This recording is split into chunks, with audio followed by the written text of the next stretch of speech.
Yesus. Ada sukacita? Bersukacita selalu ya. Selamat hari Minggu, selamat kita beribadah.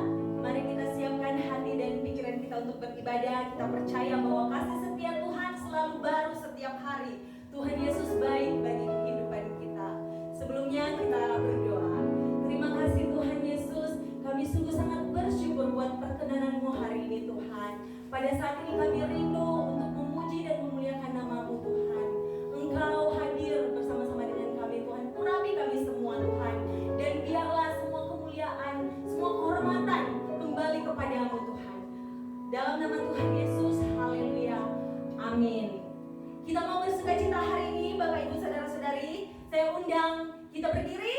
Kita mau menggerakkan badan kita untuk memuji nama Tuhan. Kita mau menari buat Tuhan. Kita nyanyikan lagu ini. Pujian ini. Yuk.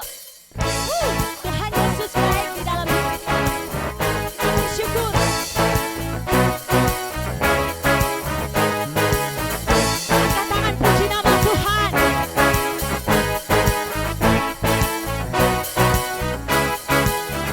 Kasih yang begitu besar, lebih kuat dari dosa. Kasih yang menemukanku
Terima kasih Tuhan Yesus.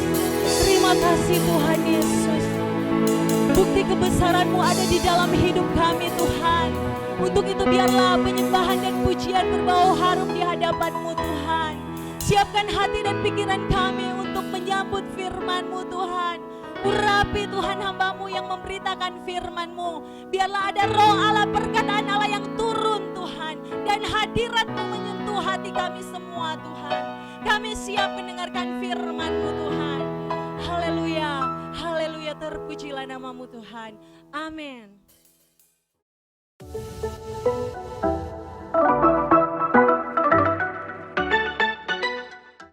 Shalom Bapak Ibu Saudara sekalian yang dikasihi oleh Tuhan. Kita akan melanjutkan berbicara tentang penyembahan pada pagi hari ini. Dan tema saya pada saat ini, hari ini adalah membuka surga, membuka pintu surga.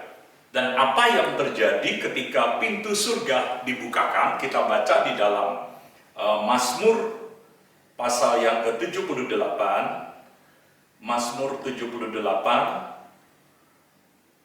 ayat yang ke-23, Mazmur 78 ayat yang ke-23, bunyinya seperti ini. Ayat yang ke-23, maka ia memerintahkan awan-awan dari atas membuka pintu-pintu langit. Kata pintu-pintu langit, langit di sini berbicara heaven, yaitu surga. Menurunkan kepada mereka hujan mana untuk dimakan dan memberikan kepada mereka gandum dari langit. Nah saudara, ketika pintu surga terbuka, maka Allah menurunkan hujan, Allah memberikan manah untuk dimakan. Sekalipun dalam Mazmur ini lagi berbicara tentang bangsa Israel, lagi dalam hati mereka satu pertanyaan, Tuhan sanggupkah membuka itu? Nah saudara yang kekasih itu, atau Tuhan sanggupkah memberkati, memelihara mereka untuk makan roti? Dan Tuhan berbicara kepada mereka melalui kitab Mazmur kepada bangsa Israel. Nah saudara yang kekasih di dalam Tuhan, apa hubungannya penyembahan dan membuka pintu surga? Saudara yang kekasih di dalam Tuhan, ketika Daud dia memindahkan tabut Allah, sekali lagi tabut Allah itu berbicara tentang hadirat Allah. Sebab ketika hadirat Allah ada, maka surga terbuka kepada setiap kita yang menyembah Tuhan.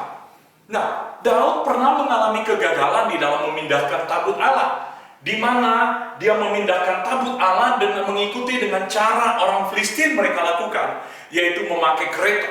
Tetapi Daud sadar akan hal itu, sehingga dia kembali untuk kerinduannya. Kerinduannya akan tabut Allah dipindahkan ke Yerusalem, sehingga dia memanggil orang-orang Lewi sesuai dengan Taurat Tuhan. Dan orang-orang Lewi memikul tabut Allah yang tadinya kereta, tetapi kali ini orang-orang Lewi memikul tabut Allah. Nah saudara yang kekasih, untuk memindahkan tabut Allah ke Yerusalem, setiap 6 langkah ada ribuan lembu yang dipotong, ribuan lembu yang dipotong, 6 langkah ribuan lembu. Dan Daud menari-nari sebagai seorang penyembah, dia menari-nari. Maka hadirat Allah ada di Yerusalem, di mana surga terbuka dan Tuhan berkenan atas kehidupan Daud. Nah saudara yang kekasih di dalam Tuhan, demikian juga dalam kehidupan saudara dan saya.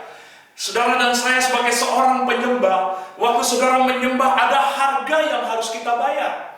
Untuk supaya surga terbuka dan hadirat Allah turun dalam kehidupan kita. Hadirat Allah turun di dalam rumah saudara dan saya. Hadirat Allah turun di dalam gereja. Ada harga yang perlu kita bayar untuk supaya pintu surga terbuka dalam kehidupan kita. Pada waktu saudara menyembah Tuhan. Keselamatan itu adalah cuma-cuma Tuhan berikan, kasih karunia.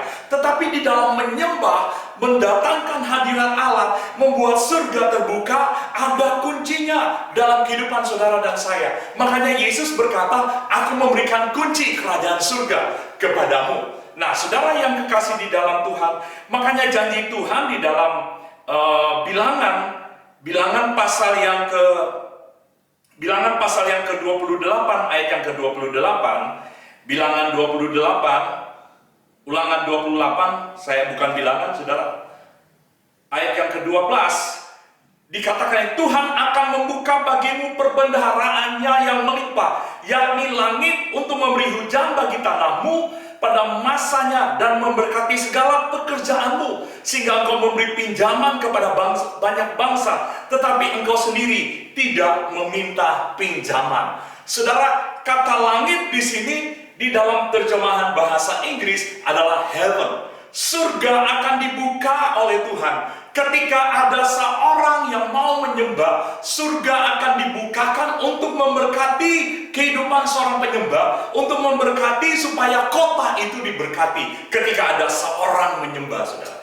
Jadi seorang penyembah bukan hanya untuk diri sendiri, tetapi bagaimana ketika dia menyembah, surga terbuka mencurahkan hadiratnya dan kota itu diberkati oleh Tuhan. Ada beberapa poin saudara yang saya catat di sini untuk kita bagaimana pintu surga dibukakan oleh seorang penyembah di sana. Yang pertama, ingat di dalam membuka pintu surga ada harga yang harus kita bayar. Dalam Maliaki pasal yang ketiga, ayat yang ke-10, Maliaki pasal 3 ayat yang ke-10 bunyinya demikian. Bawalah seluruh persembahan persepuluhan itu ke dalam rumah perbendaharaan, supaya ada persediaan makanan di rumahku, dan ujilah aku, firman Tuhan semesta alam, apakah aku tidak membukakan bagimu tingkap-tingkap langit dan mencurahkan berkat kepadamu sampai berkelimpahan. Nah saudara, yang pertama adalah harga yang kita bayar untuk kita membuka pintu surga, untuk kita mendatangkan hadirat Allah. Allah memberkati kehidupan saudara dan saya adalah saudara dan saya harus membawa 1/10 kepada Tuhan. Saudara, kata firman Allah, bawalah seluruh, bukan sebagian, tetapi seluruh persembahan persepuluhan di rumahku. Ya, bawa persembahan. Ada banyak kontroversi kalau saudara lihat di dalam pengajaran-pengajaran saat ini di YouTube, di Facebook tentang masalah perpuluhan. Itu mah suka-sukanya pendeta. Itu mah ada di dalam Taurat. Padahal perpuluhan itu bukan dimulai dari Taurat, tapi perpuluhan itu dimulai dari ketika Yakub dia tertidur, itu sejak dari Kejadian. Maka Yakub melihat ada langit terbuka dan dia berjanji bahwa dia akan memberikan 1/10 dari penghasilan yang dia peroleh. Bahkan Abraham juga telah memberikan perpuluhan. Kenapa kita memberikan perpuluhan? Karena ada rasa hormat kita kepada Tuhan. Yang kedua, karena kita menghargai segala milik kita adalah kepunyaan Tuhan. Tuhan bisa saja meminta seluruhnya kepada kita. Nah saudara, yang kita berkata, perjanjian baru kan sudah tidak ada. Siapa bilang perjanjian baru sudah tidak ada? Saudara? Di kitab Ibrani ada berbicara tentang 1/10. Dan juga di dalam kitab Matius Tuhan bilang, berikanlah apa yang wajib kamu berikan kepada Allah, dan berikanlah apa yang wajib kamu berikan kepada pemerintah, kepada manusia.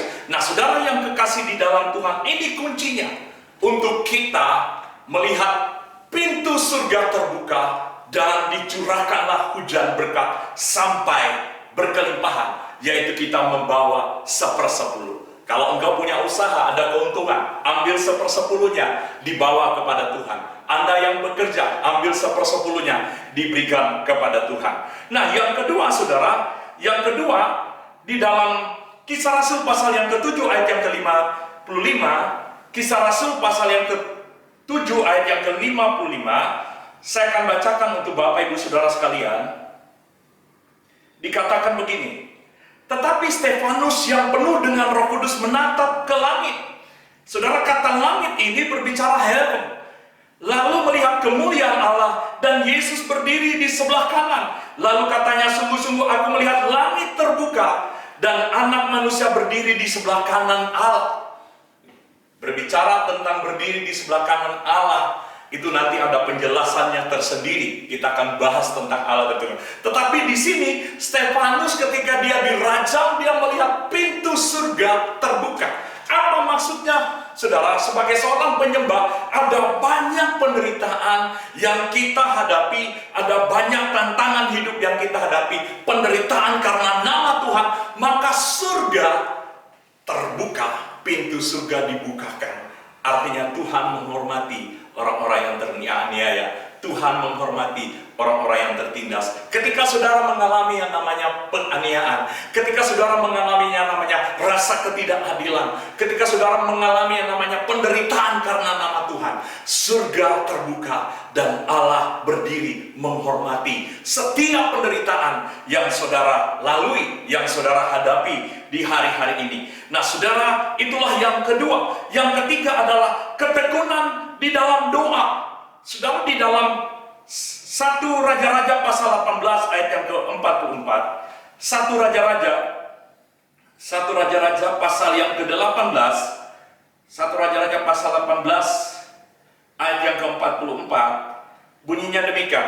Pada ketujuh kalinya berkatalah bujang itu, wah, awan kecil sebesar telapak tangan timbul dari laut. Lalu kata Elia, pergilah, katakanlah kepada Ahab, pasang keretamu dan turunlah juga sampai engkau terhalang oleh hujan. Maka dalam sekejap mata langit menjadi kelam oleh awan badai, lalu turunlah hujan lebat.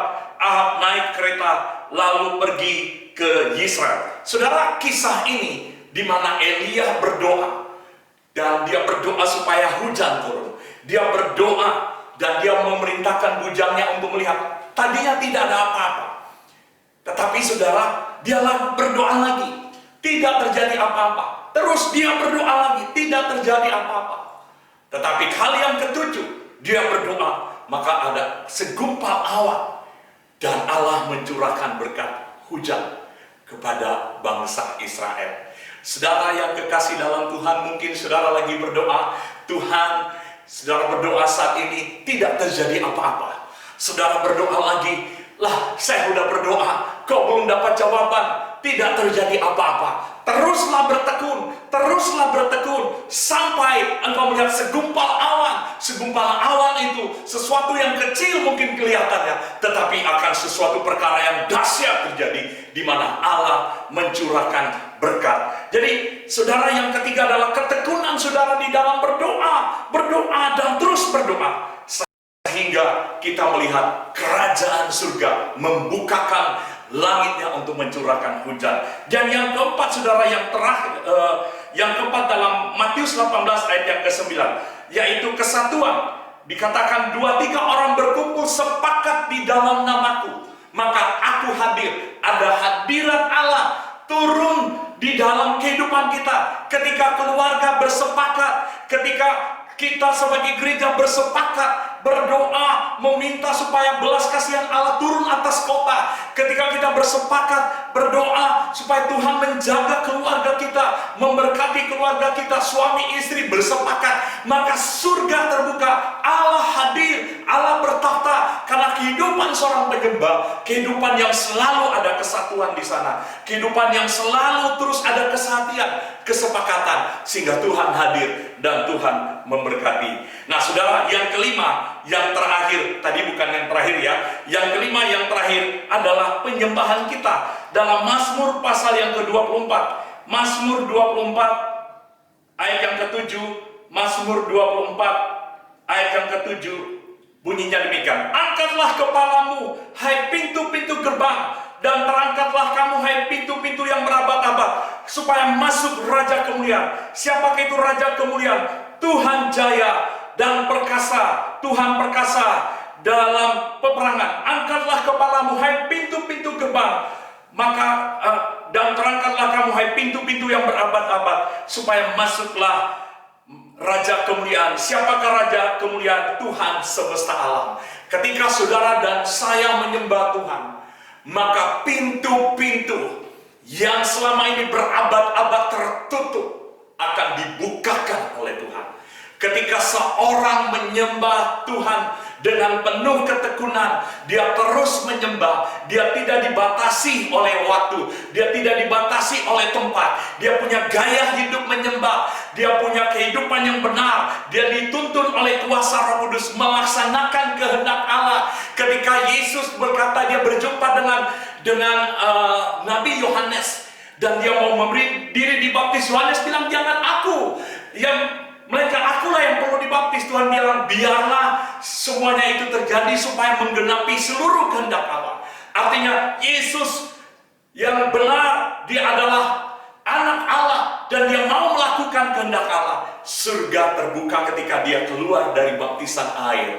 Pintu surga terbuka. Demikian juga dalam kehidupan saudara dan saya. Ketika saudara melaksanakan ketaatan, apalagi kalau saudara mau memberi diri dibaptis, ya saudara, pintu surga terbuka ketika saudara punya hati yang mau melaksanakan kehendak Allah. Ketika saudara dan saya juga menyembah pintu-pintu yang berabad-abad, pintu-pintu yang selama ini tertutup buat saudara. Kok bagaimana usaha saya nggak jalan-jalan ini? Kok pekerjaan saya mandek terus, apalagi di tengah-tengah COVID saat ini. Tetapi teruslah menyembah. Justru pintu itu akan dibukakan bagi saudara dan saya. Dan Tuhan akan mencurahkan berkat bagi kehidupan saudara dan saya.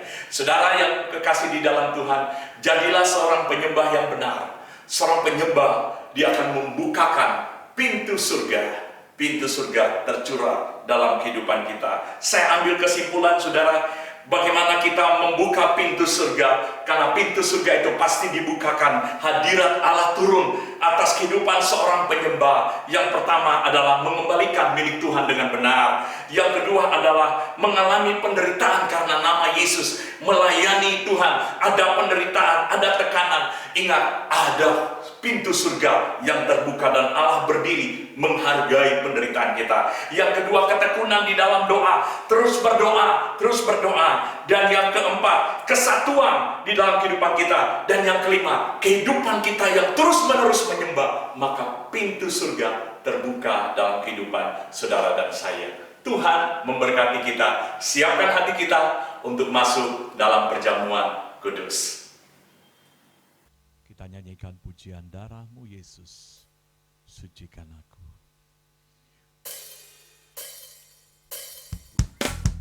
Darah-Mu Yesus, sucikan aku. Darah-Mu Yesus, bebaskanku. Darah-Mu Yesus, ubahkan aku. Ku dijadikan baru darah Yesus. Bapa di surga, di dalam nama Tuhan Yesus, kiranya Engkau memberkati roti dan anggur ini, sehingga kami menyatu dengan Engkau. Kami yang sakit disembuhkan, kami yang lemah diberi kekuatan, kami yang butuh mujizat-Mu, mujizat-Mu terjadi. Kuasa-Mu dicurahkan, kasih-Mu dinyatakan. Kami siap Tuhan melaksanakan perjamuan. Ku dijadikan. Terima kasih. Haleluya, haleluya. Terima kasih Tuhan Yesus. Mari dengarkan firman Allah.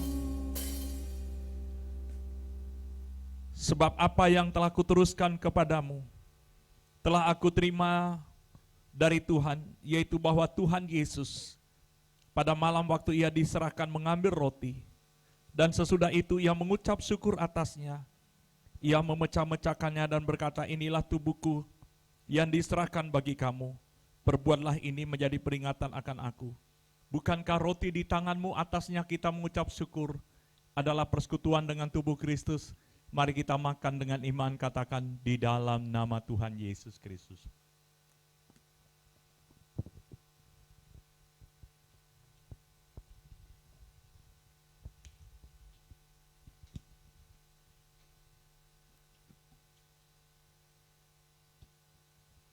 Mari angkat cawan di atas kepala kita sebagai lambang dari darah Yesus Kristus. Demikian juga Ia mengambil cawan sesudah makan, lalu berkata, cawan ini adalah perjanjian baru yang dimateraikan oleh darahku. Perbuatlah ini setiap kali kamu meminumnya menjadi peringatan akan aku. Sebab setiap kali kamu makan roti ini dan minum cawan ini, kamu memberitakan kematian Tuhan sampai Ia datang. Bukankah cawan di tanganmu atasnya kita mengucap syukur adalah persekutuan dengan darah Yesus? Mari kita minum dengan iman, katakan di dalam nama Tuhan Yesus Kristus. Mari sama-sama kita bersyukur kepada Tuhan. Tuhan begitu baik. Tuhan begitu luar biasa. Terima kasih Tuhan. Darah-Mu Yesus sucikan aku. Darah-Mu Yesus bebaskanku. Darah-Mu Yesus ubahkan aku. Ku dijadikan baru. Mari sama-sama menyembahnya. Shinada base, hinana mashande debe debe. Terima kasih Bapa, kami menyembah-Mu. Tiada base, kehadirat-Mu nyata. Yang sakit Kau sembuhkan, Kau berikan kekuatan bagi kami. Terima kasih Yesus. Haleluya, haleluya. Mari angkat tanganmu dan terima berkat daripada Allah Bapa. Tuhan menyinari engkau dengan wajah-Nya selalu. Tuhan menyertai engkau kemanapun engkau pergi. Kiranya damai sejahtera daripada Allah Bapa, kasih sayang daripada Tuhan Yesus Kristus, persekutuan di dalam kuasa Roh Kudus menyertai kita. Pada saat ini sampai Yesus datang menjemput kita, kita didapati setia di dalam nama Tuhan Yesus Kristus. Haleluya, amin, amin, amin. Selamat hari Minggu, Tuhan memberkati kita semua. God bless you.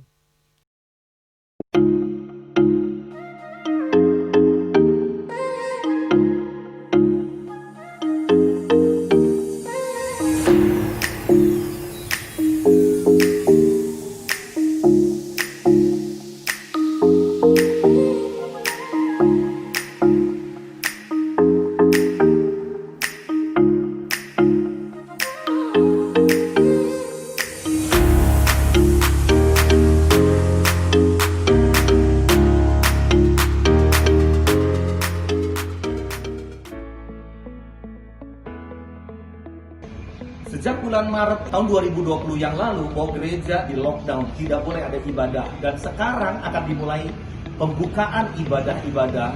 Dan kita harus waspada. Dalam era herd immunity ini, segala sesuatu harus memenuhi protokol kesehatan. Yakinkan setiap ruangan di dalam gedung gereja harus disterilkan. Sebelum ibadah dimulai, setidaknya 1 jam sebelum ibadah dimulai. Setiap peralatan di dalam gedung gereja pun harus disemprot antibakteri. Yakinkan bahwa setelah ibadah pun harus kembali disemprot disinfektan. Jemaat harus mengantri dengan social distancing ketika memasuki gedung gereja.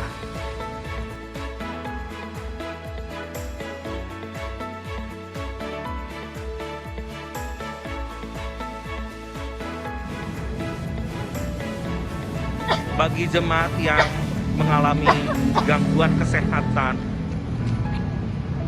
sebaiknya tidak beribadah terlebih dahulu dan sebaiknya beristirahat di rumah sampai kesehatan membaik kembali.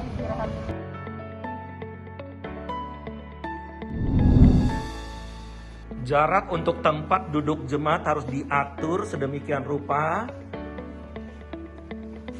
dan memiliki jarak sekitar 1,5 meter satu dan yang lain.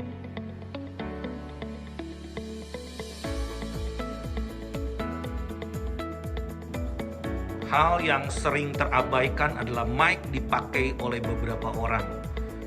Jadi yakinkan bahwa setiap pergantian penggunaan mic ini harus disemprot ulang